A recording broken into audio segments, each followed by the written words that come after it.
Hey guys, Edmund here of Realistic Entertainment, and today I wanted to talk about anime cartoons converted into live action television shows and into live action movies. Let's get into it. So many of us have watched anime movies converted to either TV shows or movies in some sort. There are a few of them that I wanted to kind of chime in on specifically because I felt like these movies could have been so much more had there been a lot more thought put into it.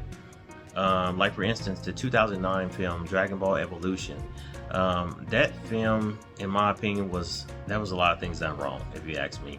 And first off, I want to say rest in peace to Akira Toriyama, the creator of everything Dragon Ball. Amazing work. If you guys don't know who that is, you should definitely do your research and find out. He is a phenomenal cartoonist, phenomenal writer, if you ask me. But when that movie was created, I felt like a lot of things were kind of done wrong. And like I said, if you haven't watched that movie, check it out. Let me know your thoughts. But for instance, when they created that movie, they created Goku, right? Goku, he was like, looks like just a regular person. My whole thing with the Saiyan race is that they are their own race of people. So you can't sit there and put someone on film that looks just like a human, because they're not. They're not of our race. They're not the human race. They're the Saiyan race. So I was thinking more that they could have took a different perspective on creating Goku, or at least going back to his DNA structure. So when we look at Goku, right? Goku, when I first watched Dragon Ball, Goku stared at a golden moon, right? And he became like this, or maybe it wasn't a golden moon, maybe it was a regular moon. It was so long ago, I can't remember. But he stared at a full moon, and he became this giant ape creature, golden ape creature. And, Goku had a tail. Most Saiyans, when they're born, have a tail. But I was thinking like, okay, if we know this to be true about how Super Saiyans are, why not just kind of make their DNA as close as possible to portray that on film?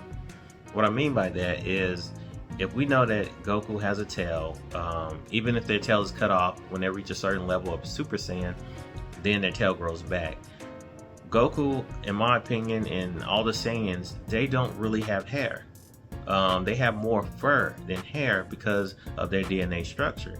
So it would make more sense maybe to kind of mix a little hair, or hair and fur together, to kind of make that Saiyan race, make it look more like, okay, well, he's not human. Now I can see that he's not human based on what they're portraying on film. That's the reason why Goku hair looks the way it does. That's the reason why Vegeta hair looks the way it does, because they're not human.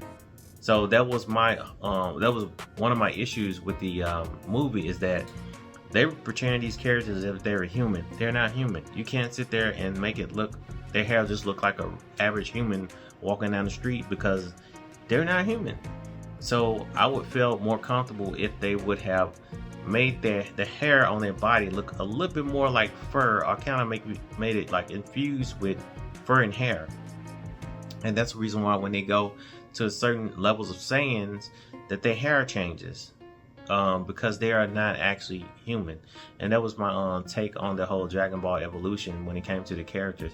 Now the writing, I'm not even going to get into the writing. Some of the cinematics, if you ask me, I'm like, could have been done so much better. The show has so much to give, so much to offer, especially when you watch it in its anime counterpart. It has so many things to offer, but I feel like that was not taken advantage of, and it could have been done a whole lot better.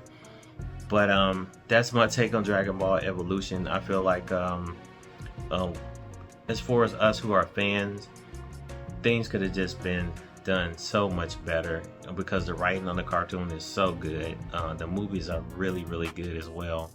So by taking that and actually doing a little bit more research, I felt like they could have made a better film by taking these things in consideration. Now, when we look at things like Death Note, right? Death Note, when I look at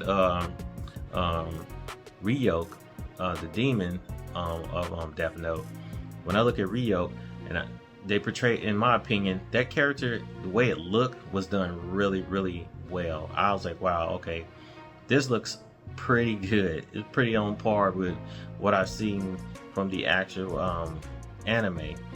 But for anyone who hasn't watched Death Note anime and you just watch the live action film, people will probably be like, okay, well, this is a really good film, because I had people when it came out, I had people that I knew, friends, you know, family alike, to come over and take a look at this movie.